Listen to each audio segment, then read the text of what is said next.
तर छत्रपती शिवाजी महाराजांच्या समाधी संदर्भात निर्माण झालेला वाद दुर्दैवी असल्याचं वक्तव्य कुणाल टिळक यांनी केलंय।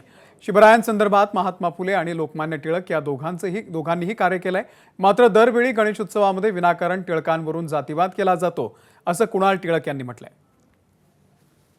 लोकमान्य टिळकांच्या केसरी वाड्यामध्ये आम्ही आहोत आणि आपल्यासोबत लोकमान्य टिळकांचे खापरपंतू त्यांचे वंशज कुणाल टिळक आहेत। कुणाल दादा, सर्वात आधी सरसंघचालक मोहन भागवत यांनी जे काही वक्तव्य केलंय छत्रपती शिवाजी महाराजांची समाधी याबद्दल, तर त्याच्यावरती तुमची प्रतिक्रिया?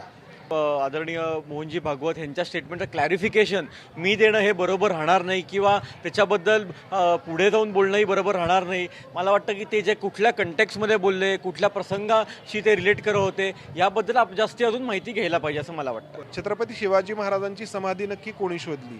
लोकमान्य टिळकांनी शोधली की महात्मा फुलेंनी शोधली? या वादाबद्दल तुमची प्रतिक्रिया? त्यांचं वक्तव्य हे त्यांच्या ठिकाणी, या वादाबद्दल त्याबद्दलचा जो काय इतिहास आहे तो लिहून ठेवलेला आहे। मग तो ब्रिटिश इतिहासकारांनी लिहून ठेवला असेल किंवा आपल्या मराठी इतिहासकारांनी लिहून ठेवला असेल। त्याचबरोबर त्यावेळेचे जे अग्रलेख न्यूजपेपर्स होते त्यामधनं जे अग्रलेख आले आहेत, मग ते लोकमान्य टिळकांच्या न्यूजपेपरमध्ये असू दे, केसरीमध्ये असू दे, मराठामध्ये असू दे किंवा अन्य कुठल्या वृत्तपत्रांमध्ये असू दे, ह्याचे पुरावे आपल्याकडे आहेत।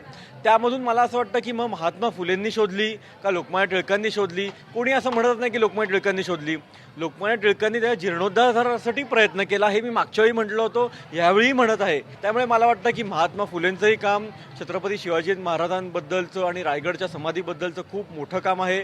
लोकमान्य टिळकांचंही तेवढंच मोठं काम आहे। दोघांचंही तेवढंच चांगल्या प्रकारे इतिहास त्यामध्ये नमूद केलेला आहे, रेकॉर्ड केलेला गेलेला आहे। त्यामुळे मला वाटतं की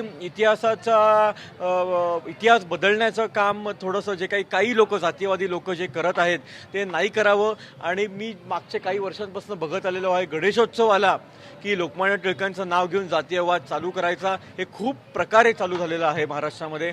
आणि मी आज म्हणून लोकमान्य टिळकांचा वंशज म्हणून मी इथे तुमच्यासमोर आज मी बोलत आहे। आपण विचार करायची गोष्ट आहे की आपण इतक्या वर्षांमध्ये या महापुरुषांच्या आयुष्यातून नक्की काय शिकलो आहोत।